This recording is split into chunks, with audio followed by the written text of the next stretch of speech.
আসসালামু আলাইকুম। ঢাকা বিশ্ববিদ্যালয় অধিভুক্ত 7 কলেজ স্পেশাল সিরিজের কেমিস্ট্রির আজকে আমরা পার্ট 3 দেখব। ভিডিওটা ভালো লাগলে ভিডিওটা অবশ্যই শেয়ার করবে, আর আশা করি তোমাদের জন্য ভিডিওটা খুবই হেল্পফুল হবে। সো চলো শুরু করি। আচ্ছা দেখো, আমাদের 1 নাম্বার যে কোশ্চেনটা আছে সেইটা হচ্ছে আমাদের কি বলছে, নিচের কোনটি হচ্ছে প্রাইমারি স্ট্যান্ডার্ড পদার্থ। আচ্ছা, প্রাইমারি স্ট্যান্ডার্ড পদার্থ যারা হচ্ছে তাদের বৈশিষ্ট্যগুলো সচরাচর ভালো হয়। ধরো হচ্ছে যে কি হচ্ছে বাতাসের সাথে বিক্রিয়া করে না, বা হচ্ছে নিত্যের কোনো ক্ষয় করে না, যার ঘনমাত্রা দীর্ঘদিন অপরিবর্তিত থাকে, সেইগুলো হচ্ছে কি প্রাইমারি স্ট্যান্ডার্ড পদার্থের বৈশিষ্ট্য। আর উল্টা বৈশিষ্ট্যগুলো কাদের ক্ষেত্রে থাকে, সেকেন্ডারি স্ট্যান্ডার্ড পদার্থের ক্ষেত্রে হচ্ছে দেখা যায়। আচ্ছা, এখন তাহলে আমরা চিনবো কিভাবে কোনগুলো প্রাইমারি স্ট্যান্ডার্ড পদার্থ? সেইগুলো হচ্ছে চিনার হচ্ছে ওয়ে হচ্ছে যখন প্রাইমারি স্ট্যান্ডার্ড পদার্থের ক্ষেত্রে কি থাকবে, নামের মধ্যে কি থাকবে, নামের সাথে বা সংকেতে কি থাকবে, সি যুক্ত, মানে পরমাণু হবে কি থাকবে, সি যুক্ত থাকবে। নামের সাথে কি থাকবে, সি যুক্ত থাকবে, সি যুক্ত থাকবে। আচ্ছা, তাহলে এখন দেখো, তাহলে নামের সংকেতের মধ্যে কি থাকবে, সি অক্ষরটা হচ্ছে থাকবে। আচ্ছা, তাহলে দেখো ফেরাস সালফেট এখানে কোনো সি নাই, তার মানে এটা কি আমাদের প্রাইমারি স্ট্যান্ডার্ড পদার্থ না। সোডিয়াম হাইড্রোক্সাইড এখানে সি হচ্ছে নাই, এখানেও কি পটাশিয়াম পারম্যাঙ্গানেট এখানেও কি সি হচ্ছে না। কিন্তু দেখো পটাশিয়াম ডাইক্রোমেট যেটা আছে এইটার মধ্যে দেখো এই যে একটা কি আছে আমাদের সি দেখা গেছে। অর্থাৎ তাহলে কি এই চারটা অপশনের মধ্যে কোনটা আমাদের প্রাইমারি স্ট্যান্ডার্ড পদার্থ, সেটা হচ্ছে এই যে পটাশিয়াম ডাইক্রোমেট যেটা আছে এইটাই কি আমাদের, সেটা হচ্ছে প্রাইমারি স্ট্যান্ডার্ড পদার্থ। এই ক্ষেত্রে আবার আরেকটা ব্যতিক্রম আছে, সেই ব্যতিক্রমটা খুবই ইম্পর্টেন্ট, মনে রাখবো। সেটা হচ্ছে ব্যতিক্রমটা কি, যে যাদের নামের মধ্যে সি থাকা সত্ত্বেও হচ্ছে কি হয়, সে সেকেন্ডারি স্ট্যান্ডার্ড পদার্থ হয়। সেটা হচ্ছে কি HCl, মানে হাইড্রোক্লোরিক অ্যাসিড। দেখো তার মধ্যে তো নামের মধ্যে সি আছে, অর্থাৎ সে কি প্রাইমারি স্ট্যান্ডার্ড পদার্থ হওয়ার কথা, কিন্তু সে কিন্তু সেকেন্ডারি স্ট্যান্ডার্ড পদার্থ। সো এই ব্যতিক্রমটা মনে রাখবে, একটা মাত্র ব্যতিক্রম, আর কোনো ব্যতিক্রম হচ্ছে নাই। সো এই ব্যতিক্রমটা মনে রাখলে আশা করি কখনো ভুল হবে না। আচ্ছা, বলছে যে নিচের কোনটা হচ্ছে আইসোবার যুগল। আচ্ছা, আইসোবার কারা, দেখো নামের লাস্টে আইসোবারের লাস্টে কি আছে, অন্তস্থ র আছে। এটাতে মনে রাখবা যে যাদের ভর সংখ্যা কি হয়, ভর সংখ্যা হচ্ছে কি হয়, একই হয়, আর হচ্ছে বাকি সকল কিছু ভিন্ন। একই হয়, বাকি কিছু কি হয় ভিন্ন হয়, তাদেরকে কি বলা হয়, বাকি কিছু হচ্ছে ভিন্ন হয়, তাদের কি বলা হয়, আমাদের আইসোবার বলা হয়। আচ্ছা, তাহলে যার ভর সংখ্যা কি সেম হবে আর বাকি কিছু ভিন্ন হবে, সেটাকে আমি আইসোবার বলতেছি। তাহলে দেখো এখন আমরা অপশনগুলো দেখি, আমরা কি দেখবো, তার ভর সংখ্যাটা দেখবো। তাহলে দেখো এখানে ভর সংখ্যা আছে 14, এখানে কত আছে 19, দুইটা ভিন্ন হয়েছে, তার মানে এটা হওয়া সম্ভব না। এখানে আছে 14, এখানেও আছে 14, তার মানে দেখো তোমার আমাদের যে শর্ত ছিল ভর সংখ্যা কি হবে, একই হবে, বাকি সকল কিছু ভিন্ন হবে। বাকি কিছু আমার দেখার দরকার নেই, এখানে কার্বন কয়টা, কার্বনের হচ্ছে পারমাণবিক সংখ্যা কত আছে, নাইট্রোজেনের কত আছে, সেটা আমার দেখার বিষয় না। ভর সংখ্যা সেম হয়ে গেছে, তার মানে কি তারা পরস্পরের আইসোবার। যেহেতু তারা ভর সংখ্যা সেম হয়েছে, তার মানে কি এই কি কার্বন আর নাইট্রোজেন কি হয়েছে, পরস্পরের আইসোবার হয়েছে। বাকি অপশনগুলো কেন হয় নাই, দেখো এখানে ভর সংখ্যা আছে 16, এখানে আছে 17, তার মানে কি এটা হওয়া সম্ভব না। এখানে আছে দেখো ভর সংখ্যা আছে হচ্ছে 23, এখানে আছে 29, তার মানে কি এটাও হওয়া সম্ভব না। সো এখানে শুধুমাত্র এই 2 নাম্বার অপশনটাই আমাদের কি শর্তটা হচ্ছে ফলো করছে। সো এর জন্য আনসার হচ্ছে আমাদের এইটাই।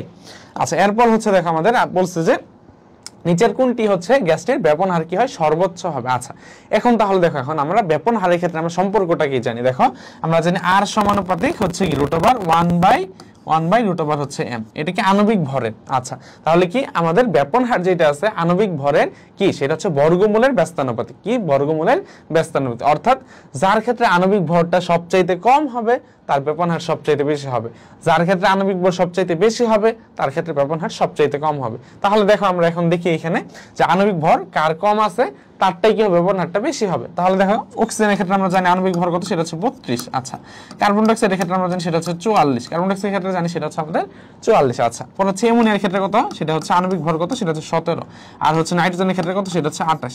তাহলে দেখো এখন এইখানে যে অপশনগুলো আছে এর মধ্যে সবচাইতে ব্যাপন হার হচ্ছে কার বেশি হবে। তাহলে আমার শর্ত কি, যার আণবিক ভর সবচাইতে কম হবে তার ব্যাপন হার কি হবে, সবচাইতে বেশি হবে। তাহলে দেখো এখানে আণবিক ভর সবচাইতে কম আছে এই যে অ্যামোনিয়া, সেটা কত আমাদের 17 হয়েছে, যা সবার চেয়ে এখানে কম আছে। অর্থাৎ তার আণবিক ভর সবচাইতে কম হয়, তার কি ব্যাপন হার কি হবে, সবচাইতে বেশি হবে, ব্যাপন হার কি হবে, সবচাইতে বেশি হবে। আর তাহলে তোমরা এখান থেকে কমেন্টে জানাবা যে কার ব্যাপন হার কি হবে, ব্যাপন হার কি হবে, কম হবে, কার কি এই যে অপশনগুলো আছে এখানে ব্যাপন হার কি কম হবে, কার সবচাইতে কম হবে, কার এটা তোমরা কমেন্টে হচ্ছে জানাবা। ঠিক আছে, তাহলে কি ব্যাপন হার কার ক্ষেত্রে সবচাইতে কম হবে সেটা কমেন্টে জানাবা। আচ্ছা, এরপর হচ্ছে দেখো আমরা বলছি কি যে একটি নির্দিষ্ট পরিমাণ কোনো গ্যাসের তাপমাত্রা ও আয়তন কমিয়ে অর্ধেক করা হইলে চাপের কি পরিবর্তন হবে। তাহলে দেখো এখানে আমাদের কি কি কথা আছে। প্রথমত কথা এখানে তাপমাত্রার কথা দেয়া আছে, দ্বিতীয়ত কথা এখানে আয়তনের কথা দেয়া আছে, এবং কি বলছে চাপের কি পরিবর্তন হবে। তার মানে কি দেখো তোমার তিনটা ভেরিয়েবল নিয়ে তোমার কাজ করতে হবে এখানে, তাপমাত্রা, চাপ এবং আয়তন। এবং এই তিনটা সূত্র নিয়ে মানে কোথায় কাজ করা হয় সেটা হচ্ছে আমাদের কি তোমার বয়েল এবং চার্লসের কি সমন্বয় সূত্র থেকে সেটা হচ্ছে আমাদের কাজটা করা হয়। সমন্বয় সূত্রটা আমরা জানি কি P1 V1 বাই হচ্ছে কি T1 সমান হচ্ছে কি P2 V2 আর হচ্ছে কি T2 V2 বাই হচ্ছে T2। তাহলে এই সমন্বয় সূত্র থেকে কারণ কি এখানে চাপ আছে, তোমার আয়তন আছে এবং তাপমাত্রা আছে, তো তিনটা জিনিস এখানে উপস্থিত আছে। সো এই সূত্রটা আমরা এখানে ফলো করব। তাহলে এখানে দেখো আমরা একটু যদি এখানে আমাদের কি কি দেয়া আছে, আচ্ছা তাহলে দেখো P1 চাপ তো আমাদের এখানে কিছু বলে নাই, বলছে কি যে চাপের হচ্ছে চাপ কি পরিবর্তন হয় সেইটাই আমরা বের করব। তার মানে P1 সমান হচ্ছে আমরা P ধরে নিলাম। আচ্ছা P2 টাই কি আমরা বের করব, P2 টাই কি করব আমরা বের হচ্ছে করব। আচ্ছা তাহলে এখন দেখো তাহলে V1 তোমার কি ছিল, আয়তন ছিল কি কোন গ্যাসের তাপমাত্রা এবং আয়তন কি করছেন অর্ধেক করা হয়েছে, তার মানে V1 কি ছিল সেটা V ধরে নিলাম আমরা। আচ্ছা তাহলে V2 আমরা কি ধরছি অর্ধেক করতেছি, তাহলে কি V বাই হচ্ছে 2, V2 কে কি করতেছি আমরা যে আয়তন ছিল সেটার অর্ধেক করতেছি, এটা হচ্ছে V2। আচ্ছা এরপর দেখো আমাদের T1 তাপমাত্রা কি সেমই ছিল, তাহলে কি তাপমাত্রা হচ্ছে T1 কে আমরা T ধরে নিলাম, তাহলে T2 কি বলছে তাপমাত্রাও কি হবে অর্ধেক হবে, তার মানে কি T2 কে ধরে নাও কি T2 সমান হচ্ছে কি T/2 অর্ধেক করে নিছে। তাহলে এই যে মানগুলো আছে এগুলো আমার এইখানে বসাই দিলে হচ্ছে আমার কিন্তু আনসার হচ্ছে আইসা পড়বে। তাহলে দেখো আমি জাস্ট আমি মানগুলো হচ্ছে বসায়া দেই।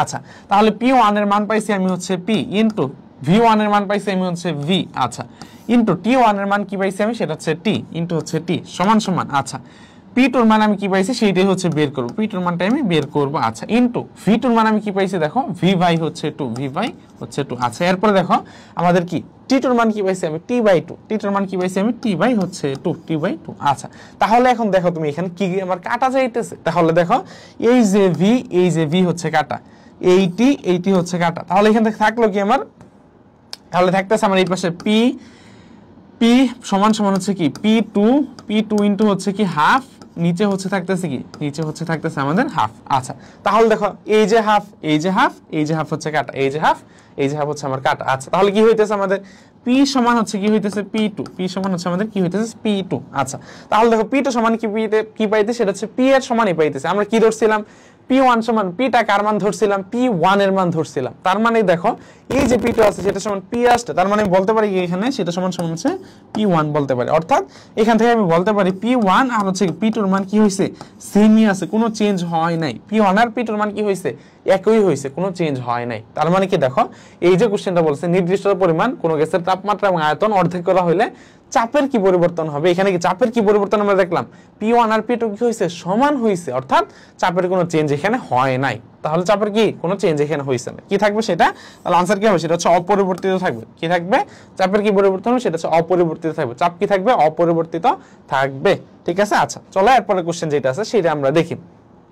বলছে নিচের কোন আয়নটি O2 মাইনাসের সম ইলেকট্রন, মানে কি সম মানে কি এটা অনেক সময় এইভাবে আসতে পারে কি আইসো ইলেকট্রন, আইসো মানে তো সম বা হচ্ছে একই, তাহলে কি আইসো ইলেকট্রন বা সম ইলেকট্রন যেভাবে আসুক তোমরা যেন হচ্ছে পারো। আচ্ছা তাহলে আনসার হচ্ছে কোনটা হবে, তাহলে দেখো অক্সিজেনের ক্ষেত্রে আমরা জানি হচ্ছে 8টা কি থাকে তার হচ্ছে প্রোটন সংখ্যার সমান কি তার হচ্ছে ইলেকট্রন থাকে। আচ্ছা এখন তাহলে দেখো এখানে আরো 2টা ইলেকট্রন এসে কি হইছে যুক্ত হইছে, তার মানে তার ছিল হচ্ছে 8টা ইলেকট্রন প্লাস হচ্ছে 2টা এসে যুক্ত হইছে, তার মানে তার টোটাল ইলেকট্রন কয়টা সেটা হচ্ছে 10টা হইছে, তার ইলেকট্রন কয়টা হইছে সেটা হচ্ছে আমাদের টোটাল অক্সিজেন 2 মাইনাস 10টা ইলেকট্রন হইছে। এখন তাহলে আমাদের অপশনে দেখতে হবে কোনটার ক্ষেত্রে হচ্ছে বা কোন আয়নটার ক্ষেত্রে 10টা ইলেকট্রন হচ্ছে অবশিষ্ট আছে বা 10টা ইলেকট্রন হচ্ছে আছে, সেইটাই সঠিক আনসার হবে, সেইটা কি হবে আমাদের সঠিক আনসার হবে। তাহলে দেখো আমরা একটু দেখি পটাশিয়াম হচ্ছে ছিল 19টা, একটা ত্যাগ করছে, তার মানে তার হচ্ছে ইলেকট্রন হচ্ছে 18টা। আচ্ছা পরে দেখো ম্যাগনেসিয়ামের ক্ষেত্রে আমাদের ছিল ইলেকট্রন 12টা, সে হচ্ছে 2টা ত্যাগ করছে, তার মানে তার ইলেকট্রন হচ্ছে 10টা। আচ্ছা ক্লোরাইড মাইনাসের ক্ষেত্রে ছিল ইলেকট্রন 17টা, একটা আইসা যুক্ত হয়েছে, তার মানে তার ইলেকট্রন কয়টা হয়েছে 18টা হয়েছে। S2 মাইনাস সালফারের ক্ষেত্রে ছিল ইলেকট্রন 16টা, 2টা আইসা যুক্ত হয়েছে, তার মানে তার ইলেকট্রন কয়টা হয়েছে 18টা হয়েছে। সো এখন দেখো তোমার পটাশিয়ামের ক্ষেত্রে 18টা ইলেকট্রন, ক্লোরাইডের ক্ষেত্রে 18টা ইলেকট্রন, সালফারের ক্ষেত্রে 18টা ইলেকট্রন, এইটা একটা হওয়া সম্ভব না। তাহলে দেখো এখানে 10 ইলেকট্রন বিশিষ্ট কোনটা হইতেছে কোন আয়নটা হইতেছে সেটা হচ্ছে ম্যাগনেসিয়াম 2+ যেটা আছে এইটার মধ্যেই কি শুধুমাত্র তোমার 10টা ইলেকট্রন আছে, এবং কি আমাদের অক্সিজেন 2 এর মধ্যেও কি আছে 10টা ইলেকট্রন আছে। সো অক্সিজেন 2 টা কি ম্যাগনেসিয়াম 2+ এর সম ইলেকট্রন বা আইসো ইলেকট্রনিক। সো তাহলে এইটাই হচ্ছে কি আমাদের সঠিক আনসার, তাহলে কি ম্যাগনেসিয়াম 2+ টা হচ্ছে কি আমাদের সঠিক আনসার। আজকের ভিডিওটা এই পর্যন্তই, আর হচ্ছে ভিডিওটা ভালো লাগলে ভিডিওটা অবশ্যই শেয়ার করবে, আর তোমরা যদি হচ্ছে জাবি ডি ইউনিটের সেকেন্ড টাইম প্রস্তুতি কেউ নিতে চাও তাহলে তারা আমাদের হচ্ছে জাবি স্টার 6.0 তে ভর্তি হইতে পারো, যেটা হচ্ছে একদম যা বিডি ইউনিট ভর্তি পরীক্ষার হচ্ছে আগের দিন পর্যন্ত তোমার হচ্ছে অ্যাক্সেসটা হচ্ছে থাকবে। আমাদের কোর্স ফি হচ্ছে 1999 টাকা, 1999 টাকা। সো ভর্তি হইতে তুমি হচ্ছে ব্রাদার্স সেশন ফেসবুক পেজে নক করতে পারো। সকল ডিটেইলস হচ্ছে ভিডিওর ডেসক্রিপশন বক্সে দেওয়া থাকবে। আশা করি তোমাদের জন্য হচ্ছে যে সেই কোর্সটা একদম বেস্ট একটা হচ্ছে কোর্স হবে। এবং এইটার সফলতার কথাটা যদি তোমাদের বলি তাহলে আমাদের জাভেস্টার 5.0 যে ব্যাচটা ছিল ওইখান থেকে জাভিডি ইউনিটের 9টা শিফটের মধ্যে 3টা শিফটের ফার্স্ট ছিল আমাদের ব্যাচ থেকে, এবং 150-র বেশি হচ্ছে আমাদের স্টুডেন্ট হচ্ছে আমাদের ব্যাচ থেকে হচ্ছে চান্স পাইছে। সো তুমিও ইনশাআল্লাহ একজন হচ্ছে গর্বিত জাভিয়ান হইতে আমাদের এই ব্যাচটাতে হচ্ছে এনরোল করতে পারো। সো ভালো থাকবা, আসসালামু আলাইকুম।